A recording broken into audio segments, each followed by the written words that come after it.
Olá, minhas queridas, em mais um episódio do nosso projeto da Saúde Integral da Mulher, Projeto SIM, tentando trazer informação com qualidade, com curiosidades e qualidade.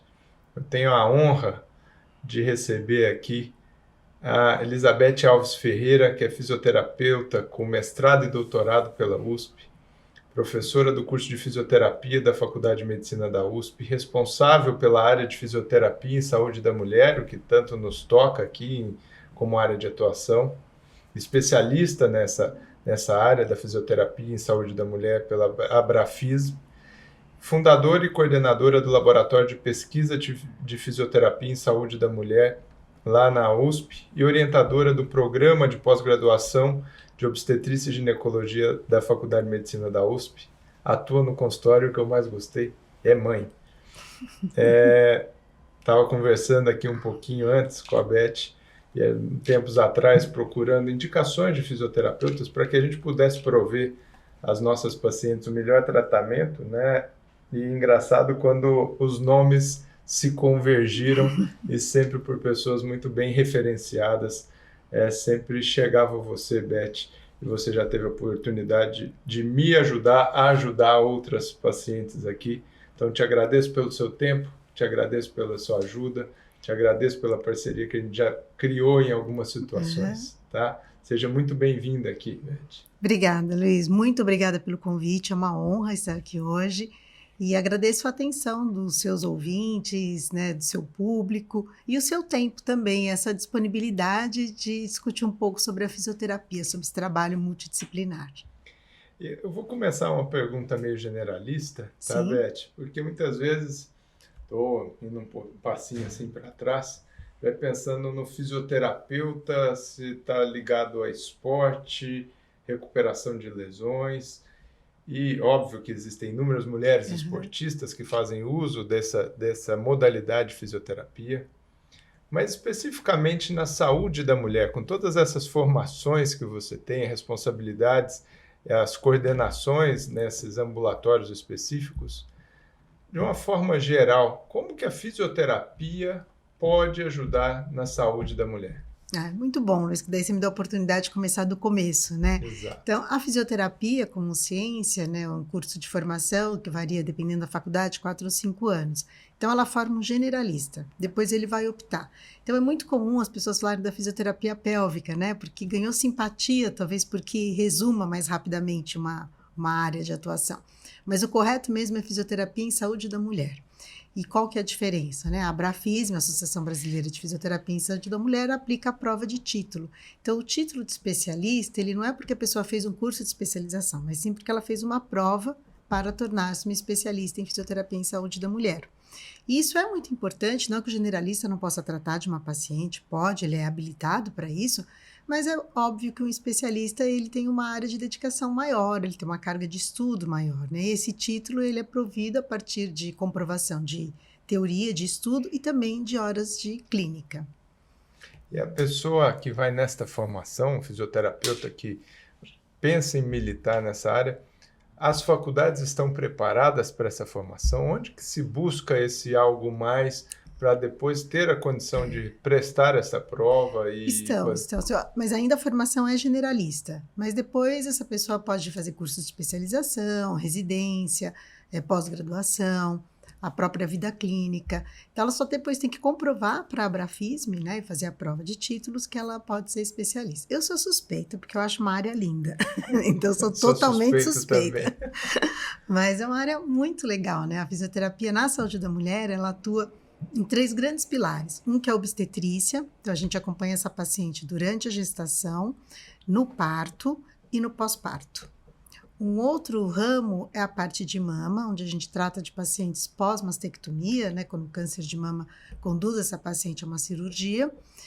E também um outro ponto que são as disfunções de assoalho pélvico, onde nós temos as incontinências urinárias, incontinência fecal, dor na relação sexual, que é a dispareunia, cólica muito importante, que seria a dismenorreia, ou uma hipersensibilidade dor na região vulvar, como uma vulvodínia, ou um vaginismo. Então, aqui nesse lugar, o prolapsos, cabem todas essas disfunções de assoalho pélvico. Então, são esses 3 grandes pilares que a fisioterapia em saúde da mulher se ocupa. Vamos tentar percorrer um pouquinho de cada um deles para ver se a gente Até consegue... amanhã de manhã a gente se a gente consegue pelo menos dar uma pinçadinha em cada um deles, assim, pelo menos de uma forma um pouco superficial, aprofundando em alguma delas. A fisioterapia tem uma série de recursos. Sim. Certo? Quais são as principais modalidades de tratamento da fisioterapia? Sabe, Luiz, que eu costumo dizer para os alunos e para os pacientes também, né? O que mais me encanta na minha profissão é que a gente estuda para tornar o que é complexo simples. E assim, então os instrumentos, as ferramentas do fisioterapeuta, elas são relativamente simples, mas a melhor delas, né, eu diria que é o estudo da biomecânica. Então, todo lugar onde tiver músculo e osso, a fisioterapia atua. Ou seja, em qualquer lugar do corpo, né? E aí, para conversar, para retornar essa fisiologia muscular, nós podemos usar de exercícios, que o nome bonito é a cinesioterapia, que é o carro-chefe sempre da fisioterapia, e que são exercícios com um olhar e uma prescrição diferente daquele exercício que a paciente pratica pelo bem-estar e pela saúde. Então, tem gente que pergunta, a gente fala, fazer fisioterapia, mas eu já faço pilates. Não, pilates é uma coisa, fisioterapia é outra. Além dos exercícios da cinesioterapia, a gente tem algumas técnicas manuais, eletroestimulação, eletroterapia, e isso num arsenal mais, assim, que todo mundo tem em qualquer lugar, né? E depois também tem hidroterapia e outras técnicas. Mas focando mais em saúde da mulher, basicamente é terapia manual, cinesioterapia e eletroterapia. Vou pular para uma área específica do assoalho pélvico, porque você muito bem comentou que onde tem músculo e osso tem campo para atuação de fisioterapia. Sim. Pensando assim um pouquinho em questões de esporte, músculo do braço com osso, articulação, é móvel, muitas vezes você fica imaginando como um desconhecedor, tá bom? Talvez seria mais fácil uma avaliação. Sim. E na pelve, que sim tem inúmeros músculos, sim tem todo um arcabouço ósseo, mas que visualmente não são músculos que se movem, mas se contraem, obviamente, tem o seu tônus, o seu hipertônus, tudo é fundamental nesse sentido. Como agir? Como avaliar? Como que é o olhar da fisioterapeuta especialista em saúde da mulher para isso, para avaliação? Porque isso é tão brilhante. Todo corpo adoecido ou disfuncional, o que a gente faz é tentar aproximar o máximo da saúde e da função. Então, o médico vai usar de cirurgia ou de medicamento para reequilibrar esse sistema e o fisioterapeuta vai usar das técnicas que eu mencionei. A musculatura do assoalho pélvico é uma musculatura muito específica, porque ela tem 2 desafios.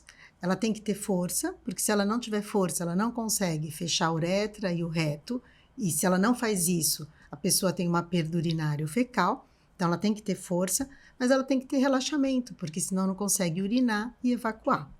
Além disso, também ela tem que ter um relaxamento para ser receptiva numa relação sexual e, ao mesmo tempo, ter uma tensão para suportar o dia a dia. Mesma coisa para o parto, né? O assoalho pélvico tem que ter um certo nível de tensão basal para permitir a saída do bebê, mas ele também tem que se relaxar, porque se ele for muito tenso, ele briga com o bebê, pode ter uma laceração. Então, esse dilema dessa musculatura a gente chama de função. Então, o que é o músculo ideal de assoalho pélvico? Ele seja capaz de contrair e seja capaz de relaxar. Então, nós temos, por isso que a fisioterapia para assoalho pélvico não é somente fortalecimento do assoalho pélvico. A gente tem pacientes que têm um músculo muito tônico, muito tenso, e ela não consegue. O músculo é um elástico, né? Ele tem que ser capaz de ir e voltar. Se ele não faz isso, ele é disfuncional. Então, a fisioterapia, para tratar dessas pacientes, a gente faz uma avaliação, que é uma avaliação similar ao exame ginecológico, e a gente consegue sentir o nível de tensão desse músculo, a força que ele faz, e a partir disso a gente consegue moldar o tratamento. Então, o tratamento ele é muito individualizado. Então, é lógico que tem as técnicas de prevenção. Então, toda mulher deveria fazer fortalecimento de assoalho pélvico? Sim, porque é um músculo, ele precisa de força. Mas é importante que ela tenha uma avaliação em algum momento para que ela tenha uma prescrição correta. Uma mulher que chega no seu consultório, Beth, como, não vou citar uma queixa, mas onde você vai precisar fazer essa avaliação da musculatura do assoalho pélvico. Eu estou tentando antever o que ela vai encontrar. Tá. Como que ela precisa ir vestida, como que ela pensa de como vai ser abordada, de como vai ser examinada, como você muito bem disse, que é um exame semelhante ao exame ginecológico. Digo semelhante porque eu acredito que precisa de um toque vaginal, mas não avaliando necessariamente tamanho de útero ou ovário, que são informações importantes para nós. Vocês, como que é posicionamento, como que é esta dinâmica para que elas possam entender? Aí, Liz, a gente esbarra em estilos, né? Porque tem as questões éticas que são inquestionáveis, mas tem o estilo. É muito íntimo, é muito delicado, né? Então, quando essa paciente liga para marcar horário, no meu caso, como que eu faço? Eu já aviso essa paciente que na primeira avaliação nós vamos ter uma conversa, que é onde faz essa anamnese, que o primeiro momento é ouvir a história sempre traz informações importantes, dicas essenciais. Essa musculatura do assoalho pélvico, a pelve, ela tem essa função importante que a gente comentou até agora, mas ela tem uma outra função no corpo, que é o equilíbrio.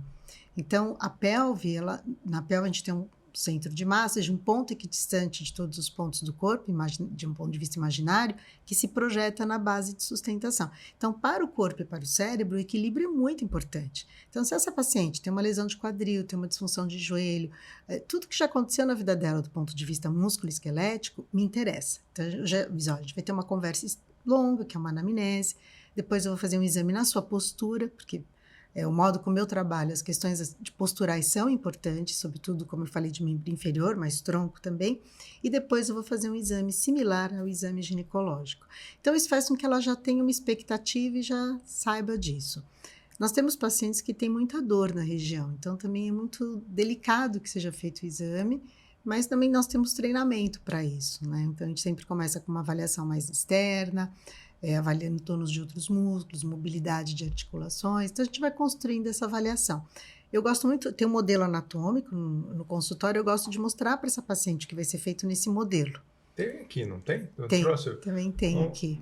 Só que o daqui é o que eu uso para dar aula, então ele já está... Obrigada. Então, isso eu mostro para a paciente, né? A gente apresenta. E também isso é bom, que já tem um aspecto educativo, porque muitas vezes nas mulheres não tem essa educação sobre o próprio corpo. Sem dúvida, né? o próprio conhecimento. Então, a gente mostra para ela o que é essa região do períneo. Então, como nós temos músculos externos, eu vou desmontar essa parte interna um pouquinho. Então, mostro para ela esses músculos internos. Então, eu explico que a nossa avaliação é uma avaliação diferente da do médico, que é muito mais profunda no canal vaginal, a nossa é menor, porque me interessam esses músculos aqui. Aproveito e explico para ela que esse alinhamento, né, entre a vagina, o reto e a bexiga, então, a hora que a gente mostra isso para uma mulher, né, mostra assim, olha, esse é um alinhamento, e aqui aperta o músculo. Então, quando ele contrai, ele aperta, ele dobra como se fosse uma mangueirinha, né, a uretra, e a mulher fica continente.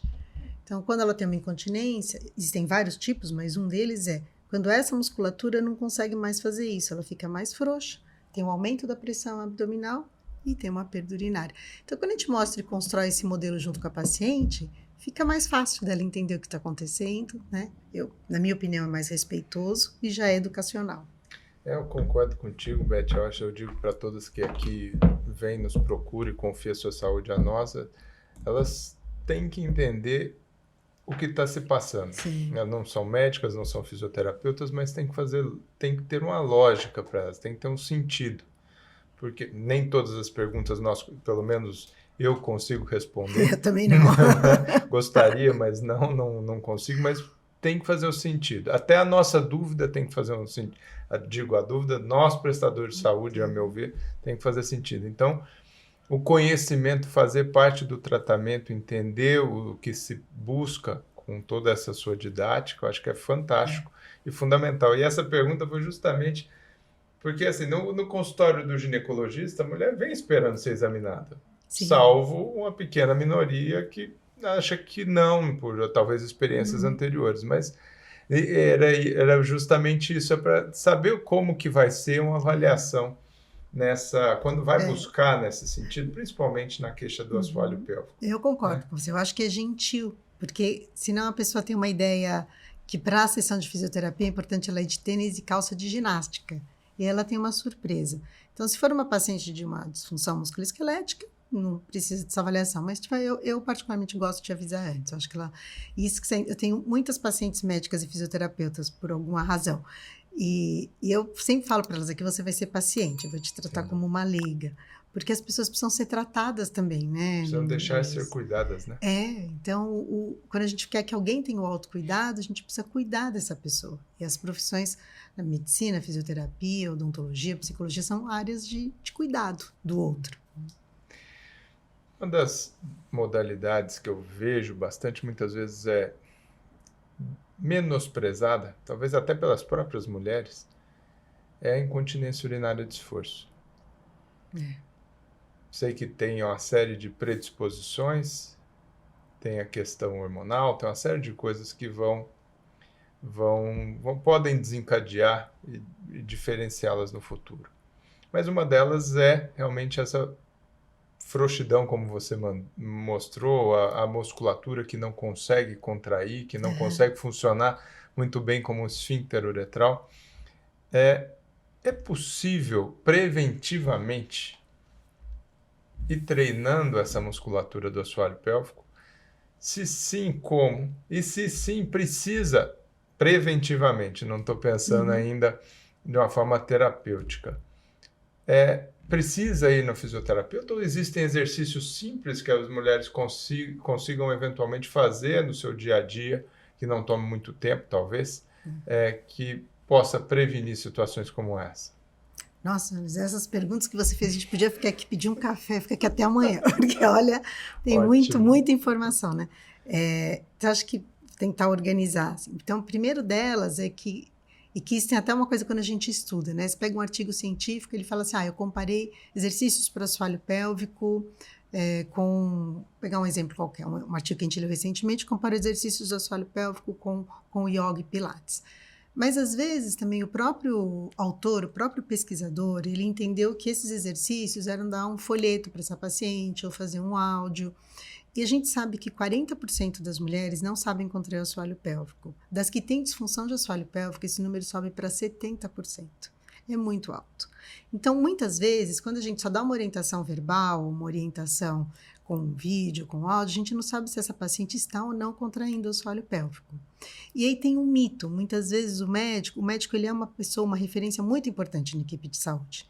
Então até tem um slide que eu sempre mostro em aula de congresso, né, que são pessoas assim, rezando para os médicos, por favor, não pedirem para o paciente fazer fortalecimento de assoalho pélvico durante a micção, porque é o contrário da função, né? A gente pode até falar disso depois.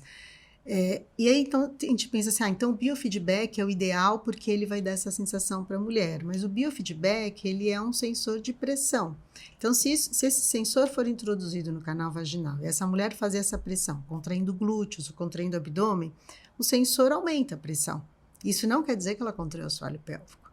Então, o que a própria literatura e ótimas revisões sistemáticas, né, aconselham? Que a avaliação da função tem que ser feita com toque uni ou bidigital vaginal. Porque daí a gente consegue sentir se o músculo levanta, se o músculo aperta, qual é a função dele. Então, para a prescrição do exercício, é importante saber se essa mulher sabe fazer. E aí sim ela consegue ter o resultado esperado. Então, tem mulheres que conseguem, outras que não. Então, em algum momento, é importante que ela seja avaliada. A mulher que não tem sintoma, é muito difícil que ela venha para essa avaliação. Mas eu acho que aí o fisioterapeuta ele tem essa oportunidade, muitas vezes, de atender essa paciente por uma outra questão, a partir de uma certa idade, sempre propor a ela isso. A gente fez um trabalho numa unidade básica de saúde na USP, porque a gente tem uma queixa que é uma queixa não referida, que é a incontinência urinária. E tem, infelizmente, uma ideia de que perder urina é normal. Eu estou envelhecendo, perder urina é normal. Não, perder urina não é normal. E com o aumento da longevidade, se a gente achar que isso é normal, A gente está gerando um número imenso de mulheres com uma baixa autoestima, quase todas as Se pesquisas. privando de prazeres, né? Sim, o De impacto na coisas qualidade sociais. de vida, né? Eu tive uma paciente que tinha bexiga hiperativa que ela falou, Beth, agora que eu melhorei, eu tô aceitando viajar com meu filho. Porque antes ela ia viajar e ficar pedindo para parar o carro inúmeras vezes. E outras situações, né? Uma paciente que chegou falando, eu tô linda. Eu falei, como sempre. Ela falou, não, Beth, eu estou de calça clara. Então, assim, são coisas que mudam a vida de uma pessoa e que a gente não tem nem noção, né? Quando a gente começa a ouvir o relato dessas pacientes, então, assim, perder urina não é normal, o impacto na vida é muito alto e quanto antes se tratar, melhor. Um ponto importante é, às vezes, pessoal, eu posso ir direto no fisioterapeuta? Pode, mas por que eu acho que é importante ter uma avaliação médica? Para que a gente também descarte outros diagnósticos diferenciais. Então, isso é muito importante, que ela tenha um bom diagnóstico médico, e ela inicia a fisioterapia. Nós, como ginecologistas, pensando nessa prevenção, digo, porque nós vamos examiná-la. O toque vaginal será realizado.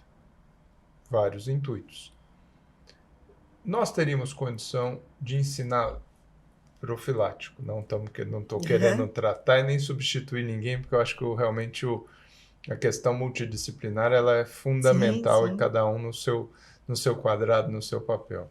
Mas digo, como você disse, muitas vezes é um toque uni ou bidigital para sentir que está contraindo e eventualmente dar o feedback para ela. Essa é uma contração válida ou não? Esse aqui você repetir isso algumas... Isso é válido para algumas Eu mulheres? acho muito válido. No HC, a gente tem um trabalho muito bonito com os residentes, porque a gente já começa esse ambulatório durante a residência, então a gente já consegue discutir os casos o médico, a médica, é a primeira referência que essa mulher vai. Então, se ele faz essa avaliação funcional naquele momento, ele consegue, nem que seja só uma coisa bem simples, mas identificar essa contração é boa, então ele incentiva essa mulher a fazer essa contração. Essa contração não está boa, então você precisa aprender, eu te encaminho para o fisioterapeuta. Na minha opinião, essa é uma árvore decisória simples e que resolveria. Porque se ela tem uma boa contração, ela pode fazer os exercícios e ela vai encontrar várias informações sobre isso. Ela não me preocupa. O que me preocupa é essa paciente que não faz uma contração devida. E além da pressão, né, que a gente tem trabalhos mostrando que tanto a avaliação uni ou bidigital, ela dá o mesmo referencial, e além da sensação, a observação. Se ela teve uma contração exacerbada de glúteo, de abdômen, de adutor, falando para os leigos, né, dos músculos do bumbum, da parte de dentro da coxa ou da barriga, se esses músculos contraem muito fortemente, isso não é um sinal de que a contração do assoalho pélvico seja eficaz. Então, acho que o médico, a médica consegue rapidamente identificar isso numa avaliação, e se tudo isso está bem, ótimo, pede para fazer exercícios. Se precisa ser corrigido, orientado, ensinado, ou tem uma disfunção associada, encaminha para o fisioterapeuta. Onde que a fisioterapeuta da saúde da mulher pode ajudar na incontinência urinária? E como? O que uma paciente que passa aqui, ele fala, acho que para você a fisioterapia pode ser o tratamento, sem drogas ou eventualmente uma cirurgia. Qual que é a situação, o caso ideal para chegar para você? E isso é muito importante, Luiz, porque uma paciente bem encaminhada, ela aumenta a chance de sucesso do tratamento. Então, dando um exemplo, a gente tem pacientes que têm várias razões para ter uma incontinência. Eu vou separar a incontinência urinária de esforço, bexiga hiperativa e a mista, né? Então, numa incontinência urinária de esforço, essa paciente, quando ela vem, quanto mais cedo ela vier, melhor é o resultado. Isso a literatura nos mostra com bastante tranquilidade. Se ela tem um defeito esfincteriano intrínseco, a fisioterapia não vai resolver o caso dela. Então, isso que é importante, eu sempre falo para o paciente, olha, o nosso contrato verbal, no que eu pretendo te ajudar. Então, eu tenho vários médicos que encaminham uma paciente que vai fazer uma cirurgia de prolapso para aprender a contrair o assoalho pélvico, para que ela tenha um pós-operatório melhor. Mas o prolapso, dependendo do grau, né, mais avançado, ele precisa de uma correção cirúrgica. Então, se eu tenho uma paciente que tem um defeito esfincteriano intrínseco, a fisioterapia melhora o assoalho pélvico, mas eu não consigo corrigir a incontinência. Se ela tem uma incontinência urinária com uma perda alta, ela tem uma perda no VLPP alto, ela vai ficar muito bem com a fisioterapia. E é o tratamento conservador de primeira indicação. Então, acho que esse é o perfil da paciente que vai evoluir muito, muito, muito bem. Em quanto tempo, média? Eu sei que é muito difícil, porque tem a dedicação e tem os graus de incontinência, ou a pressão de perdas diferenciais, mas que ela conseguiria começar a ter alguma percepção de melhora, a ponto de ser aquela cenourinha, eu vou continuar nisso aqui porque está dando certo. Qual que é a paciência que se pede para esta paciente? Antes de responder isso, eu vou finalizar dizendo, na bexiga hiperativa, por exemplo, às vezes que essa paciente, a gente tem medicamento que pode ser usado, dependendo da gravidade, a gente faz uma associação, discute o caso também com o médico, a médica, e às vezes essa paciente, ela faz fisioterapia, como que é a primeira linha de tratamento, e se o sintoma for muito desconfortável, ela pode usar o medicamento como uma janela terapêutica, melhorar um pouco o sintoma, a gente melhora a funcionalidade do assoalho pélvico, tira o medicamento e ela fica bem. Então, isso também são possíveis cenários, né? Então, a paciente que vai se beneficiar da fisioterapia, todos os tipos de incontinência urinária, e aí algumas com objetivo de cura, outras com objetivo de trabalhar em conjunto para um assoalho pélvico melhor no pós-operatório. O tempo. Essa pergunta é delicada, porque a fisioterapia implica em adesão ao tratamento. Sem dúvida. Né? Então, o aspecto educacional tem que estar desde o começo, porque se essa paciente não se sentir motivada a fazer o tratamento, ela não vai fazer em casa. E com a vida que a gente tem, né, tem uma vez no consultório e outras 2 ela tem que fazer em casa, mais uns 15 minutos de exercício. Mas por que ela mantém esse tratamento? Porque ela começa a ver a evolução. Então, primeiro que é muito interessante você conhecer músculos que você nem sabia que tinha no corpo. Descobrir que você é capaz de contrair, é capaz de relaxar, isso já começa a ser animador. A gente não tem um prazo específico, depende de cada paciente, mas também a gente tem que ter alguma referência, né? Que senão fica muito solto, E aí a gente se reporta às referências que a gente tem para uma mudança no sistema musculoesquelético, que é em torno de 12 semanas, dá uns 3 meses. Porque o corpo ele tem memória, né? Então a gente oferece um novo padrão, mas ele quer voltar para o anterior, porque bem ou mal está resolvendo. Não cai, não tem uma queda, né? O cérebro, ele toma decisões mais simples, né? Eu sempre brinco que se fosse a cérebra, ela ia pensar em mais coisas, mas como é o cérebro, não. Boa. Então, às 12 semanas, uns 3 meses já começa... Não, antes ela começa já a sentir, E acho que também ter o acordo com ela de quais são os indicadores. Então, você vai melhorar em frequência e intensidade dessa perda. Então, você começa a sentir que vai perdendo um volume menor, um número de vezes menor, você vai sentindo que é capaz de contrair. Ou esforços maiores, né?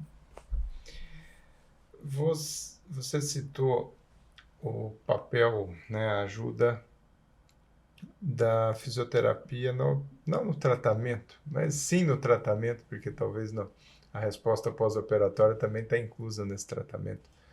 Mas do prolapso vaginal. Como que a fisioterapia entra nessa situação? Existem hoje algumas outras coisas, né, situações que não se operam por contraindicações, e, por exemplo, que tem dispositivos que se colocam intravaginal, como os pessários, que também podem ter outros tipos de sensibilidade, podem contrapor nessa sensibilização do assoalho. Como que é o papel da fisioterapia? Então, neste preparo para uma cirurgia corretiva, ou eventualmente mesmo no tratamento conservador, ajuda-se na definição do melhor pessário, da manutenção disso, do menor desconforto, talvez, nessas situações? Acho que a gente podia explicar para o nosso público o que é um prolapso. Por favor. O que você acha? Por favor. Eu acho que talvez... Estou aqui aprendendo. Vou remontar aqui a bexiga, né? Então, aqui a gente tem a vagina e o reto. Então, esse alinhamento, né, ele se dá embaixo, que a gente vai ter os músculos, só que o assoalho pélvico, ele, sem didática, ele a gente tem 3 tecidos no corpo humano, né? O tecido ósseo, os ossos, o tecido muscular e o tecido conjuntivo. O tecido conjuntivo, face, ligamento, a própria pele. Então, quando a gente tem um prolapso, é porque houve uma falência desse tecido conjuntivo, seja na parede posterior, que vai se comunicar, né, com o reto, ou seja, na parede anterior, que vai se comunicar com a bexiga. E esses prolapsos, eles vão ter de um nível baixo, prolapso grau 1, grau 2, grau 3, ele vai evoluindo. Então, como ele tem um defeito da face, se esse defeito for pequeno, que é o prolapso menor, a retomada da força do músculo reposiciona um pouco, diminui essa sensação que o sintoma clínico que a paciente refere a uma sensação de bola na vagina. Então, ele repõe um pouco essa sensação de tensão do assoalho pélvico, melhora a sensação da paciente e ela vive bem. Se esse prolapso for maior, precisa de uma correção cirúrgica da fáscia. Mas essa correção da fáscia não faz com que o músculo contraia melhor. Por isso que a associação da fisioterapia é importante. Do mesmo jeito que se for um prolapso muito grande, por mais que eu recupere o músculo, eu não consigo resolver o prolapso. Então, tem o sintoma da paciente, tem o volume que às vezes se desloca, e aí esse tratamento ele vai cuidar das duas coisas, né? A gente cuida do músculo e, se necessário, dependendo do grau, o médico cuida desse defeito da fáscia. O treinamento desse músculo para o prolapso é semelhante ao treinamento desse músculo para a incontinência de esforço? Sim, porque nas duas situações, o que a gente sonha, né, a cenoura no fim da estrada, é saber contrair e saber relaxar. Então, a função do assoalho pélvico, tanto é que a gente sempre usa escalas funcionais. Se a mulher só consegue contrair, e essa contração e a força nessa sustentação, ela consegue contrair, sustentar, ela consegue também contrair rapidamente quando ela tem uma situação tosse, espirro, agacha, uma alteração súbita da pressão abdominal. Que são situações que são inconscientes, né? E já tem que estar pronto para a reação. Isso tem reflexo na resposta sexual, na vida sexual das mulheres? Tem. Tem, porque outra coisa também, ter dor na relação sexual não é normal, né? Mas dói só um pouco. Não é normal. E hoje em dia eu posso dizer que a maior parte dos pacientes, a gente tem uma piora da sensação de lubrificação e de outros itens com a menopausa, mas a gente tem muitas mulheres jovens que têm dor na relação sexual, que têm dispareunia e que muitas vezes não sabem que tem tratamento, né? E é interessante que às vezes, como não é uma coisa, eu sempre brinco, né? Você vai num casamento, senta do lado de alguém, você fala que você está com dor nas costas, dor no joelho, alguém vai te dar um telefone de um médico, uma fisioterapeuta, você não senta junto das pessoas e fala, eu tenho dor na relação sexual, eu costumo perder urina. Então, são sintomas muito solitários. E por isso que tem que ter uma busca ativa na anamnese desses sintomas. Muitas vezes a mulher não comenta. E às vezes eu falo para os pacientes, tinha uma paciente jovem que ela falava, Beth, mas por que eu tenho isso? Eu falei, olha, porque você tem isso, eu não sei. Mas eu te garanto que se você conversar com as suas amigas, você vai descobrir que tem mais gente igual a você. Uma conversa sincera, com certeza. E ela descobriu isso. Mas por que isso é importante? Porque dá uma sensação de normalidade. Totalmente. É que nem a amamentação. A amamentação é fácil. Não é fácil. Quando a gente conta que não é fácil e essa mulher tem dificuldades, ela fala, ok, eu estou na média, vou resolver. Você sente a pior mãe do mundo de achar que a amamentação é complicada. Exatamente. Princípio do tratamento dessa dor na relação sexual. Estou pensando aqui o raciocínio, tá bom, Beth? E me corrija, fica super à vontade de me corrigir. Continência urinária, prolapso, fortalecimento. Dor na relação é fortalecimento? Porque muitas vezes tem alguns pontinhos de gatilho no exame. Sim.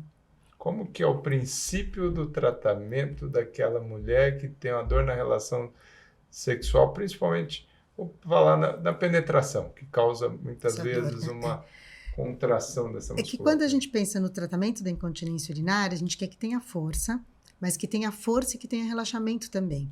Então, a gente tem algumas pacientes que vêm para o tratamento que na palpação tem um músculo super tenso.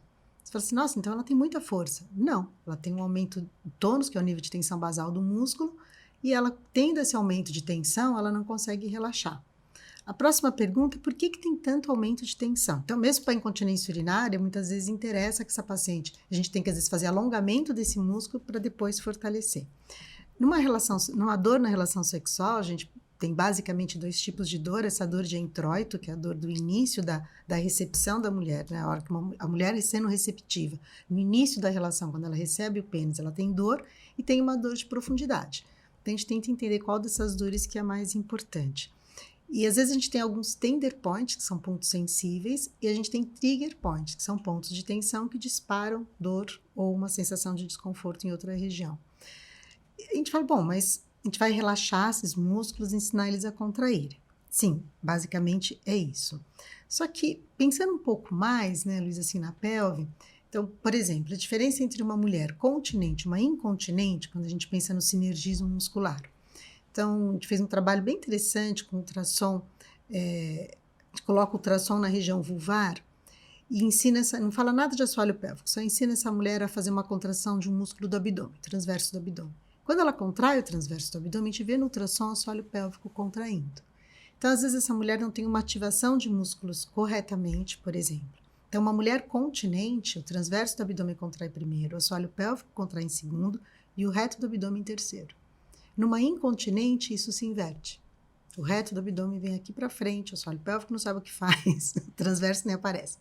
Sinergia. Então, essa sinergia, essa lógica de contração, eu falo que é que nem peça de teatro. Cada ator tem que entrar na sua fala. Então, a gente recupera um pouco. Às vezes, essa paciente ela pode ter, como já vários casos, um aumento da tensão de obturador, que é um outro músculo, ou um excesso de encurtamento de glúteo. Então, o tratamento, ele tem como foco principal os músculos do assoalho pélvico, mas também a correlação dele com os músculos do tronco, com os músculos da pelve, de membros inferiores. E esse é o caminho do tratamento. Até porque a pelve é um local de inserção, independente da parte externa do arcabouço ósseo, de inúmeros músculos. Inúmeros, né? O assoalho pélvico é a parte interna dessa pelve, mas externamente tem inúmeros outros que influenciam. Um exemplo que eu acho que faz sentido, a gente tem artigos científicos demonstrando que pacientes pós-prótese de quadril têm uma melhora da função urinária, diminui a perda, porque talvez melhorou a mobilidade da articulação do quadril. Bom, o que a fisioterapia faz tratando de uma grávida? A gente cuida muito da mobilidade da pelve, do tronco, da articulação do quadril. Então, esse sinergismo funcional, ele tem que ser recuperado, resgatado da maneira correta. E essa é a diferença da avaliação do movimento feita por um fisioterapeuta ou por um outro profissional, porque esse é a menina dos olhos que a gente estuda, né? A biomecânica, a cinesioterapia, é a menina dos olhos. Né? E aquelas situações que eventualmente vão apresentando o tecido conectivo, não é nem defeito de fáscia, mas o tecido conectivo por questões ou genéticas ou constitucionais vão levar uma frouxidão dessa área, região perineal, uma frouxidão vaginal. É recuperável? É contraposto? Pode se contrapor com o fortalecimento dessa musculatura, Beth? É Sim. uma área que a fisioterapia pode ajudar também? Sim. Acho que eu vou fazer um paralelo com uma lesão de tornozelo. Posso, Luiz? Fique super à vontade. Se você tem uma lesão parcial do ligamento do tornozelo ou uma lesão total. Então, se você tiver uma lesão parcial, aquele tecido vai fazer um tecido cicatricial, ele não vai ter a mesma função de um músculo. E se a gente melhora o que? A resposta do músculo para compensar agora esse ligamento que não é tão confiável. Quando a gente vai lá para o assoalho pélvico, é algo similar. Então, se eu tenho uma falência do tecido conjuntivo, eu tenho que ter uma resposta ainda melhor do tecido muscular. Se essa resposta do tecido muscular vai ser suficiente para que a função seja recuperada plenamente, nós não sabemos. Aí vai depender da evolução da paciente, da adesão, do compromisso da paciente. Então, eu sempre faço um acordo com ela. A gente está te avaliando hoje, essa é a nossa meta. Nas próximas sessões, as nossas metas é tal e tal e tal coisa, e aqui a gente vai rever isso daqui a 3 sessões para ver para que lado que a gente está indo. E é isso, eu acho que motiva, porque as metas ficam mais claras, né? E aí você fala, não, então eu vou até aqui, bom, se eu conseguir, agora eu vou até aqui, e aí a gente vai associando. E as medidas comportamentais sempre ajudam, né? Tipo? Para incontinência urinária, então a gente tem aquelas coisas, o que causa a incontinência urinária? Nós não sabemos, é multifatorial. Os estudos vão dizer quais são os fatores predisponentes. Dentre eles, a obesidade é um fator, o número de partos, o peso a própria gestação, a partir da 20ª semana ela já é lesiva, a via de parto. Mas se falar, então tá bom, então eu não vou ter filhos, eu não vou fazer nada disso, eu vou ficar incontinente para o resto da minha vida. Sinto muito, mas não é verdade que nós temos incontinência em mulheres que nunca tiveram filho, como nulíparas, né? Porque o fator pior de todos eles é viver, é a idade. Então, é melhor fortalecer o assoalho pélvico e continuar vivendo, né?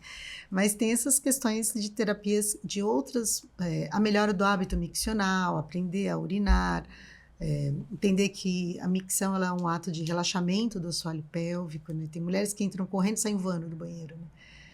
Então, ter um horário para micção, melhora da ingesta hídrica.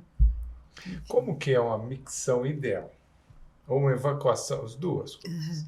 Micção ideal para mulher ou para qualquer pessoa e evacuação ideal, muscularmente falando, para não ter tanto dano e ser mais... ter uma capacidade de esvaziamento adequada, independente, ou fezes ou urina. Bom, isso é uma ótima pergunta, porque a gente começou a fazer um serviço aqui de orientação mesmo, né? É a ideia. É a ideia. Então, essa paciente, essa mulher, como ela deve sentar, primeiro que não fazer xixi sentado é importante. Então, mas às vezes está fora de casa, fica o dia inteiro, começa a fazer uma posição de semi-sentado, isso é muito ruim. E a saída para isso é, se ela tiver um poder aquisitivo que permita isso, ela comprar aqueles protetores de assento sanitário e utilizar, porque faz muita diferença. Quando ela consegue sentar, ter uma flexão adequada da articulação do quadril, dos joelhos, pés apoiados, e ela relaxar o assoalho pélvico. Se ela tem dificuldade, ela pode fazer um pouco de força na barriga e parar. E deixar esse músculo relaxar e ter esvaziamento total. Eu tenho uma sensação de esvaziamento incompleto, muito característico da bexiga hiperativa, né? Ela pode fazer uma compressão do abdômen, uma flexão anterior, mas é importante que ela não fique forçando esse fim dessa micção. Ela acabou a micção, fez a sua higiene e vai. Aí o horário também, né? O que seria o ideal? Depende da ingesta hídrica, sem dúvida. Quanto mais eu bebo água, mais vontade de urinar essa mulher vai ter. Mas a gente tem um número mais ou menos mágico, que é uma referência, em torno de 8 micções por dia. Então, lógico, os pesquisadores me ouvindo falaram, não pode falar isso, mas a gente precisa traduzir a ciência para o leigo e ter alguma referência, né? Então, dependendo de quanto ela ingere de água, como eu comentei anteriormente, mas isso. Então, você pega uma paciente e fala assim, eu acordo de manhã, eu não sei quantas vezes eu faço xixi. Você acordou de manhã, fez um, e depois? Depois do café, fiz outro. Tá bom. Tem pacientes que, assim, fazem 3 micções durante o dia, de manhã, fica o resto do dia sem fazer xixi e vai fazer um xixi à noite. Isso é muito ruim. Então, ela vai gerando um hábito miccional ruim. Então, ela tem que ter esses horários, mesmo que não tenha vontade, tentar urinar. E o oposto também, a paciente que urina demais, a gente faz um diário miccional, descobre qual que é o melhor intervalo para ela e vai treinando a bexiga dela, aumentando isso em 10 ou 15 minutos a cada X período, para que ela consiga fazer isso. E também a higiene feminina, né, que é sempre de frente para trás, que ainda que seja uma informação básica, ela precisa ser sempre relembrada para as mulheres para evitar infecção ou outros quadros, né? Qual seria o dano de esperar demais? Evacuação, só para analisar. Ela pode, sentada, normal, relaxar o assoalho pélvico. Se ela tem dificuldade, tem o uso do banquinho, que na verdade aumenta o ângulo do quadril. E aumenta esse ângulo para facilitar a abertura do reto. Então, isso pode ajudar também essas mulheres. A constipação é um fator predisponente de lesão do assoalho pélvico. Então, o hábito evacuatório regular ele é muito importante para a saúde. Algumas mulheres que têm a sensação de esvaziamento incompleto na evacuação. Tem. Precisa se reservar um tempo para isso? Aí a gente precisa de uma ajuda de uma nutricionista, né? Ela precisa também avaliar como que está a ingesta dela de fibras, como que está a organização alimentar, mas o hábito ela precisa, e também a gente consegue reeducar, ter um horário para isso. O intestino ele também precisa, isso é o que a gente fala de hábito, né? Miccional, hábito evacuatório, tem que virar um hábito. Perfeito. Voltando um pouquinho ali atrás, primeiro só um comentário, que sempre a gente vai conversando e percebendo que quão mais bem treinada, mais bem formada, sempre reconhece a importância da multidisciplinaridade. Então, na questão do esvaziamento evacuatório, já entrou a nutricionista, porque tudo se encaixa, ninguém vai saber orientar tudo, né? A gente tem que ter uma ideia do norte para saber o papel de cada um. Eu acho isso fantástico. Mas você comentou de mulheres, que é muitas vezes hoje o dia a dia. As mulheres estão cada vez mais ativas, é brilhante ver isso, mas muitas vezes deixam de se cuidar em algumas situações, né? Entram em reuniões infindáveis e não para fazer xixi. Simples assim. Qual que seria um dano para essa mulher, pensando a médio, longo prazo, se ela não se atentar nesse hábito miccional adequado, ou mesmo um hábito evacuatório, o que isso pode acarretar a ela no futuro? Aí, de novo, na multidisciplinaridade, né, que você comentou, às vezes a mulher que tem incontinência urinária, ela acha uma estratégia assim, eu vou diminuir a ingesta hídrica, porque daí eu faço menos xixi, eu tenho uma perda menor de urina. E isso pode afetar os rins. Então, a gente sempre precisa também de uma avaliação médica dessa paciente, porque para ter certeza que o funcionamento global está de boa qualidade, né? Mas o que acontece é que o próprio passar do tempo, o envelhecimento, ele é um estresse mecânico, né? O corpo é um arcabouço mecânico. Então, é natural que, com o tempo, a gente vá sofrendo desse estresse mecânico. Então, um hábito indevido numa mulher mais jovem, mantido por muito mais tempo, ele gera uma alteração funcional. Por isso que a mudança do hábito ela é muito importante. Então, mesmo incontinência fecal, que é outra coisa que as pessoas têm muita vergonha de comentar. Então, eu evacuo e depois eu sinto que suja um pouquinho a minha calcinha, mas é coisa pouca. Não é normal. Porque o músculo relaxou para ele ter o esvaziamento, ele deveria voltar numa contração forte e rápida. Às vezes ele contrai com uma lentidão, então ele contrai, mas ele demora mais para finalizar essa contração e ela ainda tem um escapezinho. Isso não é normal, ela também precisa se tratar. É muito importante pontuar o que não é normal para que quem escute eventualmente possa questionar seu médico, né? Fala, opa, isso aconteceu, o que houve, para que lado eu não normalizar. É importante normalizar a humanidade, como você disse, né? Dificuldades da amamentação, mas não normalizar coisas que eventualmente fogem do funcionamento adequado de tudo isso. Muito obrigado, viu, Beth? Qual que é a sua impressão hoje do conhecimento que as mulheres têm do funcionamento do seu corpo nesse sentido? Nós, como ginecologistas, assim, quando começa a atender as adolescentes, a gente tem um papel educacional muito importante, até na descrição anatômica dos órgãos sexuais, mas muitas vezes ali já vem uma coisa um pouco mais profunda que não é tão necessariamente notável, né? Não se toca, não se vê, mas quando não está funcionando, se sente. Qual que você tem notado, Beth, a percepção das mulheres deste autoconhecimento? Como que nós, então, talvez eu, um ginecologista, que vou me deparar com mulheres com queixas e outras sem queixas, posso te auxiliar a orientá-las para que facilite o seu trabalho? Acho que tem 2 pontos aí, né, Alice? Primeiro, a gente sempre estuda e se prepara para tratar do outro e a gente vai organizando as ferramentas na caixinha, né? E conseguir tirar a ferramenta correta para atender a pessoa. Eu acho que uma coisa é o saber intelectual e outra coisa é o saber corporal. Então, a informação hoje em dia, ela circula com muito mais liberdade. Então, é muito mais fácil as pessoas terem informações. Colocar no Google, aparece um músculo, aparece uma programação de exercício, você vai lá na internet e compra um programa de exercícios, mas tudo isso ainda está no universo da teoria. Isso não quer dizer, como fisioterapeuta, eu dou aula, né, professora de fisioterapia, isso não quer dizer que os meus alunos, os meus colegas de profissão, saibam contrair o assoalho pélvico. Porque entre o conhecimento teórico e o conhecimento corporal, a gente tem uma diferença. Eu posso entender tudo de um esporte para tratar de um paciente, não quer dizer que eu pratique com maestria. Então, o conhecimento, acho que ele tem um conhecimento intelectual e tem um conhecimento corporal. Será que eu sinto no meu corpo? Eu consigo fazer isso? Então, acho que esse é o grande diferencial do nosso atendimento como profissionais de saúde. Quando essa paciente vem ao médico, ele consegue, se ele tem um olhar mais humanizado, ele sente quanto que ela está à vontade com esses conteúdos ou não, se ela consegue trazer uma queixa, como que ela responde a uma pergunta. Por exemplo, é muito comum na minha profissão a gente usar um espelho para mostrar essa região para a paciente, mas nem toda paciente quer essa estratégia, porque isso é individual e tudo bem, não tem nenhum problema. Por isso que eu acho que é importante perguntar para a paciente, olha, você quer ver o prolapso, posso te mostrar com o espelho? Não, eu não quero. Tá bom, não, eu quero, ótimo. Eu acho que como a gente ajuda essas pessoas, essas mulheres a terem a percepção corporal, é primeiro entender onde elas estão. Descobrir como que a gente oferece a melhor ferramenta para cada uma delas. Individualização. E respeito, né? Individualização e, assim, meu tratamento vai se adequar à minha paciente, não minha paciente se adequar ao meu tratamento. Senão será sempre uma receita de bolo não e todo mundo fazer igual. né? E tinha os mesmos resultados, e não é assim que funciona. Você comentou anteriormente, Beth,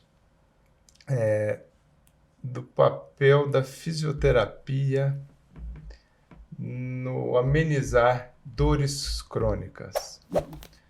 Trato muito de endometriose. Endometriose tem fatores periféricos que podem causar uma sensibilização central e a percepção de dor.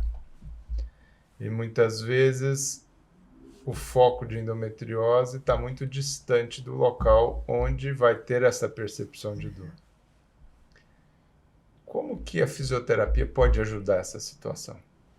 Como que o paciente vai entender na explicação? Fala, poxa, então você vai lá para passar na fisioterapeuta para dar uma dor crônica, cuja lesão está na sua região intrapélvica, né, intraabdominal, dentro da sua cavidade abdominal pélvica, não necessariamente perto de toda essa musculatura. Mostra para quem está escutando o papel disso, como que isso pode melhorar nessa situação. Endometriose é um campo apaixonante, né? Eu sei que você também tem um carinho pelo tema, né?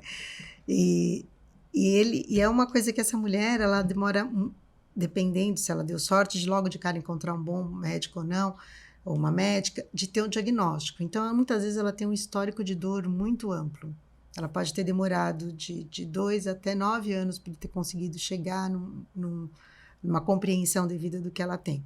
Então, a fisioterapia não trata e não cura a endometriose. A fisioterapia trata e cura o sintoma da endometriose. Então, é um novo lugar de tratamento multidisciplinar.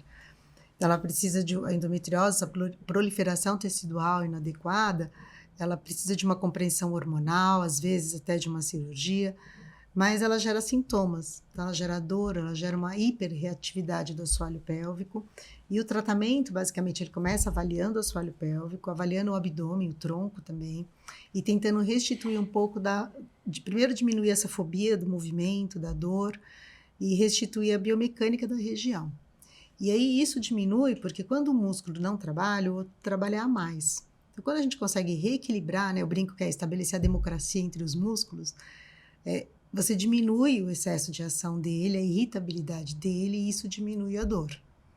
Isso juntamente com as outras medidas médicas. Né? Você comentou aqui que a fisioterapia não trata a endometriose, trata os sintomas, mas nós como médicos também, muitas das vezes, quando vamos indicar uma cirurgia, também estamos tratando sintomas. Tão importante quanto tem mesmo nível lógica, de importância, a mesma lógica, porque endometriose não é câncer, não precisa operar sempre, então tem que construir um planejamento terapêutico. E muitas vezes hoje o que a gente vai abordar são simplesmente os sintomas e tentar evitar que essa doença cresça, obviamente. Aí entram outras questões. Na vulvodínia seria mais ou menos semelhante? O papel da fisioterapia na vulvodínia? Sim, e a vulvodínia ela precisa de um olhar ainda mais carinhoso para a região externa, para a região perineal, né? A vulvodínia é uma dor mais para os nossos ouvintes, né? É uma dor na região vulvar, que a gente não sabe exatamente o que causa, tem algumas razões para isso, mas a vulvodínia ela é muito... Eu tive pacientes, assim, Luiz, encaminhadas, que para fazer a anamnese, a paciente não conseguia sentar na cadeira de tanta dor. Ou aguentar uma calça, sempre uma saia. Então, é uma dor que ela pode variar de uma dor leve até quadros de uma dor muito intensa e muito desconfortável. A fisioterapia vai tentar entender a razão dessa dor, dessensibilizar, isso que você falou, essas dores crônicas, elas trazem uma alteração da própria sensibilidade. Então, a gente usa técnicas de dessensibilizar um pouco essa região, diminuir esse excesso de resposta que ela tem, algumas outras estratégias para remodular essa percepção de dor, mas é algo que incomoda demais as mulheres, né? E, novamente, muitas nem sabem que tem uma conversa com o músculo para tentar restituir a função. Quais seriam alguns exemplos de técnicas de dessensibilização de dores? Essas dores superficiais das dores vulvares, não, né?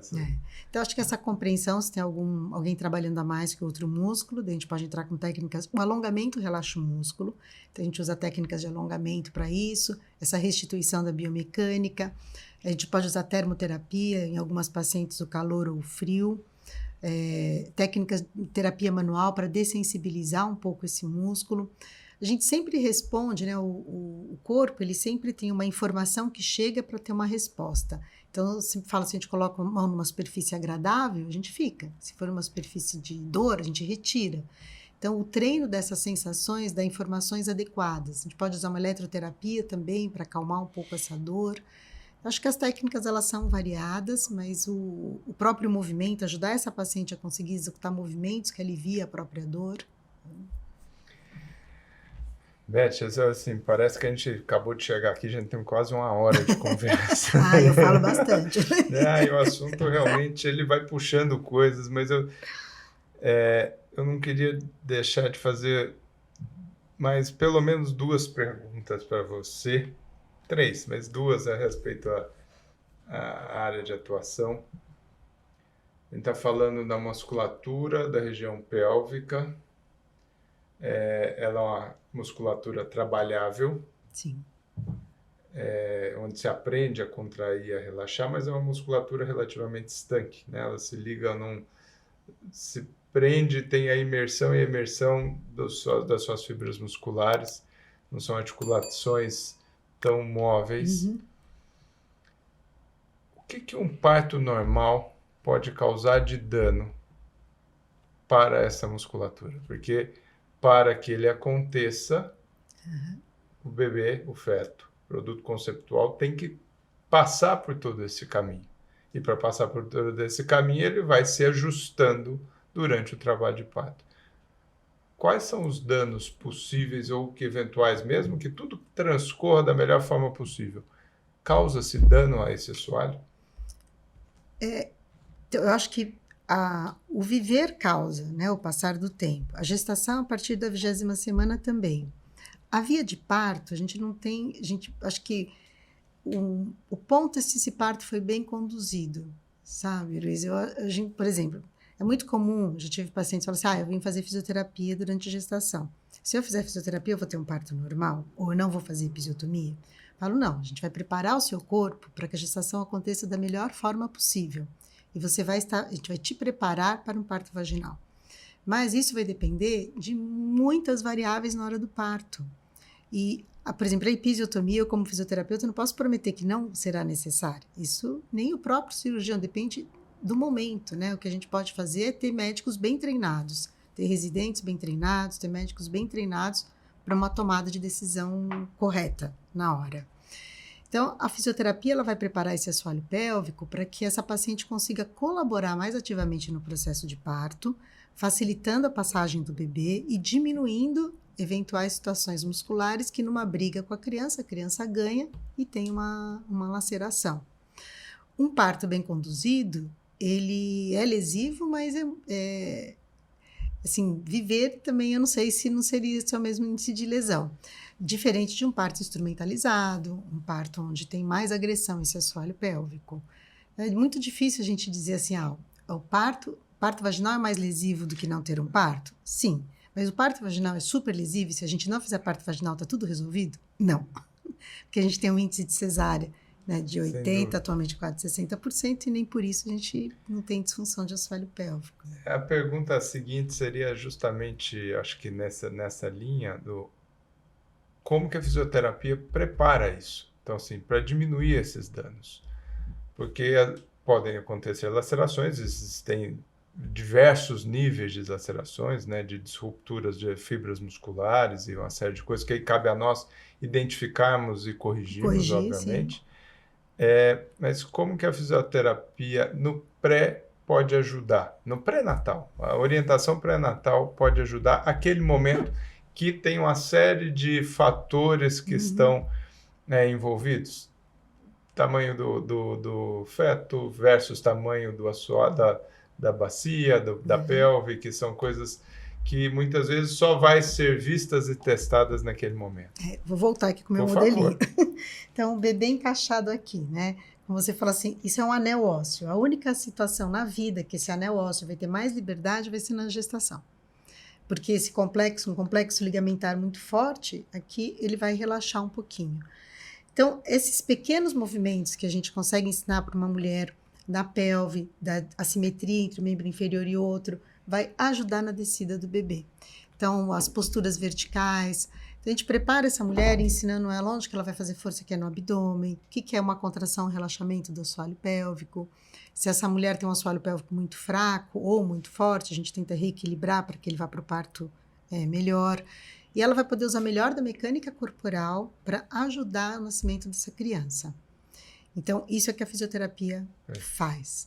E também orientá-lo o que ela tem que fazer no pós-parto, né? Hoje em dia tem uma campanha muito forte da Brafism por mais fisioterapeutas na maternidade. E lá na USP a gente tem um estágio dos alunos durante a gestação, no centro obstétrico e também no pós-parto. E mesmo pacientes que a gente não tenha tratado no próprio ato do parto, a gente consegue colaborar. Então, eu acho que é facilitar a mecânica para que essa criança ache o caminho dela de passagem.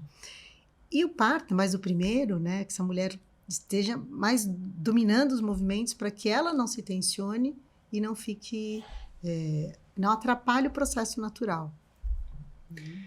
No pós-parto, como que a fisioterapia pode ajudar nesta recuperação pós um parto vaginal? Bom, o assoalho pélvico teve uma demanda bem importante, agora ele precisa ser fortalecido.